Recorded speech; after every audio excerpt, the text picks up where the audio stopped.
अस्सलाम वालेकुम। On behalf of property securities Mohammad Joseph आप सब लोग की खिदमत में हाजिर है। केसी 100 इंडेक्स की बात करें तो आज स्टार्ट हम लोगों ने थोड़ा सा नेगेटिव देखा। इंडेक्स ने पहले कर्व लाइन को ब्रेक किया, फिर लेकिन कल के सेशन के अंदर आप लोग के साथ डिस्कस किया था कि 70,000 जो लेवल है वो बड़ा स्ट्रॉन्ग सपोर्ट लेवल है। इंडेक्स के बहुत ज़्यादा चांसेस है कि यहाँ से रिबाउंड होता हुआ हमें नजर आएगा। तो अल्हम्दुलिल्लाह इंडेक्स ने रिबाउंड किया। रिबाउंड करने के बाद जो इंडेक्स जो है वो यहाँ पे 70,725 के करीब जाता हुआ देखने को मिला। ऑलमोस्ट कोई 700 के पॉइंट के करीब इंडेक्स ने रिकवरी दिखाई थी। फिर वहां से लेकिन उसको सस्टेन नहीं कर पाया। पिछले 3 दिन से जो इंडेक्स जो है वो 70,700 के पास से जाके इसके आसपास से जाके वहां से रिजेक्शन लेता हुआ हमें नजर आ रहा है। आज की जो क्लोजिंग है वो 70,333 के ऊपर देखने को मिली है। नेट बेसिस के ऊपर इंडेक्स ने जो है 150 पॉइंट लूज कर दिए हैं। यहाँ पे देखें ना तो इंडेक्स जो एक रेंज बाउंड एक्टिविटी के अंदर पिछले 4 ट्रेडिंग सेशन से स्टक होता हुआ नजर आ रहा है। 69,900 से लेके 71,000 के दरमियान। ठीक है, क्लोजिंग बेसिस के ऊपर अगर बात की जाए तो 70,000 से लेके 70,600 के दरमियान, और इंटरडे बेसिस के ऊपर 69,900 से लेके 71,000 के दरमियान एक रेंज बाउंड एक्टिविटी हमें चलती हुई नजर आ रही है। वॉल्यूम की अगर बात की जाए तो वॉल्यूम हम लोगों ने कल के मुकाबले में सेम ही देखे। ठीक है, आज हम लोगों ने कैसी 100 डेज के अंदर 221 मिलियन वॉल्यूम का काम देखा है। कल हम लोगों ने 219 मिलियन वॉल्यूम का काम देखा था। तकरीबन कोई 2 मिलियन वॉल्यूम का ही फर्क है। कोई ज़्यादा हम लोगों ने इंक्रीज होते हुए देखे नहीं है। कल की जो एक लॉन्ग अपर विक बनी थी देखने को मिली थी, आज इंडेक्स ने उसी को थोड़ा सा निगेट किया और यहाँ पे नीचे हम लोग को एक सपोर्ट देखने को मिली। 70,000 जो है वो इंडेक्स की बड़ा स्ट्रॉन्ग सपोर्ट लेवल है। जब तक इंडेक्स 70,000 से ऊपर है बिल्कुल सेफ साइड के ऊपर। अगर इसको शॉर्ट टाइम बेसिस के ऊपर देखा जाए ना तो शॉर्ट टाइम बेसिस के ऊपर बड़ा क्लियरली नजर आएगा हमें। आज यहाँ पे जब इंडेक्स ने सुबह सुबह सुबह स्टार्ट के अंदर जब 70,000 के लेवल को टच किया तो बड़ी अच्छी हम लोग को रिकवरी देखने को मिली, और उसी आधे घंटे के अंदर हम लोग को इंडेक्स की जो क्लोजिंग है 30 मिनट की क्लोजिंग वो 70,400 से ऊपर देखने को मिली थी। इंडेक्स जो है वो अभी यहाँ पे तकरीबन जो देखा जाए ना आज की क्लोजिंग, अगर क्लोजिंग की बात की जाए तो क्लोजिंग जो है वो हमें आज लोवेस्ट लेवल के ऊपर देखने को मिली है पिछले 3 दिन के सेशन के मुकाबले में। यहाँ पे आज की जो क्लोजिंग है वो 70,333 के ऊपर थी। कल जो हम लोगों ने देखी थी वो 70,483 के ऊपर, और इससे पहले हम लोगों ने 70,544 के ऊपर देखने को मिली थी। तो एक रेंज बाउंड एक्टिविटी इंडेक्स के अंदर हमें देखने को मिल रही है। ठीक है, यहाँ पे इंडेक्स 70,000 से सपोर्ट लेता हुआ नजर आ रहा है, और फिर 70,600 से ऊपर वहाँ पे हम लोग को इंटरडे टर्म के ऊपर प्रॉफिट टेकिंग देखने को मिल रही है। इंडेक्स जो है अभी यहाँ पे बिल्कुल 70,000 अगर कल लेवल को टच करता है तो ये एक अच्छी सपोर्ट लेवल होगा इंडेक्स के लिए।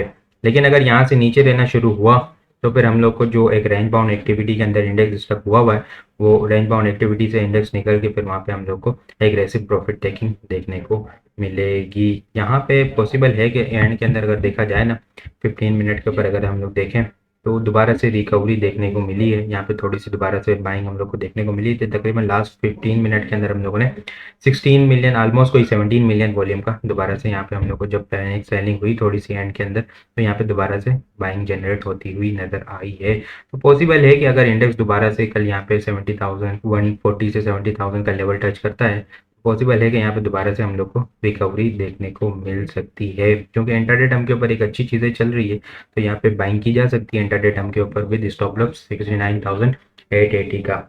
और दोबारा से यहाँ से रिजेक्शन जो ले रहा है ना इंडेक्स अपसाइड की तरफ देखा जाए, अपसाइड के लिए जो रेजिस्टेंस है इंडेक्स बार बार इस लेवल को रिजेक्शन लेता हुआ नजर आ रहा है 70,700 से ऊपर, और क्लोजिंग भी 70,600 से ऊपर नहीं दे पा रहा। कल के सेशन के अंदर आप लोग जरा डिस्कस भी किया था कि 70,700 से ऊपर अगर क्लोज हो जाता है तो एक अच्छी मूव देखने को मिलेगी। टोटल जो है वो अभी पिछले 4-5 दिन से ट्रेडिंग सेशन ही चल रहा है। Buying on dip sell on stand वाली स्ट्रेटेजी है।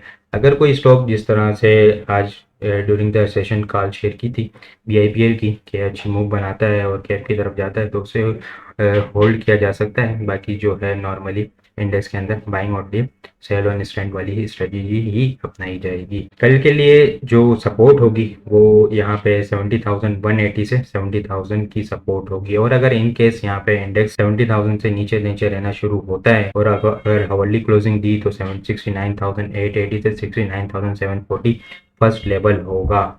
और अगर यहाँ से क्लोजिंग भी अगर नीचे आ गई तो फिर हम लोग को इंडेक्स जो है 70,000 से अगर काउंट किया जाए 70,000 से अगर नीचे क्लोजिंग आती है तो फिर जो इंडेक्स जो है वो 69,550 से 69,440 फॉलोड बाय 69,180 तक कोई जाता हुआ नजर आ सकता है। लेकिन ये एक बात ध्यान में रखी जाए कि इंडेक्स जो है वो 70,000 से ऊपर जब तक है होल्ड किया हुआ इंडेक्स ने क्लोजिंग बेसिस के ऊपर, वो बिल्कुल सेफ साइड के ऊपर है ट्रेडिंग के लिए। लेकिन अगर यहाँ से नीचे क्लोजिंग होती है तो फिर यहाँ पे हम लोग को थोड़ा सा सेलिंग प्रेशर ट्रिगर होता हुआ नजर आ सकता है। अपसाइड के लिए जो रेजिस्टेंस है वो 70,550 से 70,740 का एक लेवल है। 70,700 से ऊपर क्लोजिंग हो जाती है तो फिर एक अच्छी मूव हम लोग को दोबारा से देखने को मिल सकती है। अगर इसके अलावा हम आइटम को डिस्कस करें तो एनआरएल को आज डिस्कस करते हैं। एनआरएल को अगर देखा जाए ना तो एनआरएल पिछले पांच ट्रेडिंग सेशन से जो है वो एक रेंज बाउंड एक्टिविटी के अंदर ही स्टक होता हुआ नजर आ रहा है। एनआरएल भी बिल्कुल इंडेक्स की तरह ही ठीक है रेंज बाउंड एक्टिविटी के अंदर स्टक हुआ हुआ। जो रेंज बाउंड एक्टिविटी की सपोर्ट है वो 287 की सपोर्ट है और रेंज बाउंड एक्टिविटी की जो रेजिस्टेंस है वो 302 से लेके 304 है। अच्छा, इसके अलावा अगर एक और चीज़ देखा जाए यहाँ पे ठीक है तो वो एक ट्रेंड लाइन की मेजर स्ट्रॉन्ग रेजिस्टेंस एरिया है जो एनआरएल ने यहाँ पे देखा जाए 7 दिसंबर को हाई लगाया था तकरीबन कोई 383 के करीब का। तो वहाँ से एक रेजिस्टेंस चलती हुई आ रही है। फिर इसने बीच में भी यहाँ पे 11 मार्च को इस लेवल को टच, इस ट्रेंड लाइन को टच किया और अब पिछले 5 ट्रेडिंग सेशन से इसी ट्रेंड लाइन से रेजिस्टेंस लेता हुआ नजर आ रहा है। अगर इस ट्रेंड लाइन को ब्रेक कर देता है 304 से ऊपर होल्ड हो जाता है तो फिर हम लोग को एक एग्रेसिव मूव देखने को मिलेगी। 308, 312 और 315 तक पॉसिबल है कि एनआरएल की मूव देखने को मिले। फिर 315 से ऊपर अगर क्लोजिंग हुई तो फिर एक और अच्छा एग्रेसिव ट्रिगर हो जाएगा ब्रेकआउट ठीक है। लेकिन अगर यहाँ से जो स्टॉप लॉस होगा वो 387 का होगा, 386 का। 9 ईएमए भी है यहाँ पे 286 के करीब ठीक है। इसी 286 का स्टॉप लॉस होगा। इसी को होल्ड किया हुआ इसने 3 मार्च से अप्रैल के स्टार्ट से इसने एनआरएल ने 9 ईएमए से जब से इसके ऊपर ब्रेकआउट दिया तो इसी को होल्ड करता हुआ चल रहा है। बिल्कुल इसी 286 का इसका स्टॉप लॉस होगा। जब तक इस रेंज के अंदर है इसको अच्छी ट्रेडिंग हम लोग को देखने को मिल रही है। आज भी इसने बड़ा ज़बरदस्त किस्म की मूव दिखाई, 289 के करीब का लो लगाया था फिर और यहाँ पे हम लोग को 301 के करीब तक जाता हुआ देखने को मिला था। वॉल्यूम भी आज हम लोग को एक अच्छे जनरेट होते हुए देखने को मिले थे। पिछले 4 ट्रेडिंग सेशन से ज़्यादा हम लोग को यहाँ पे वॉल्यूम जनरेट होते हुए नजर आए हैं। तो इंडेक्स के अंदर टोटली जो है वो स्ट्रेटेजी इंटरडे डम के ऊपर ही चल रही है।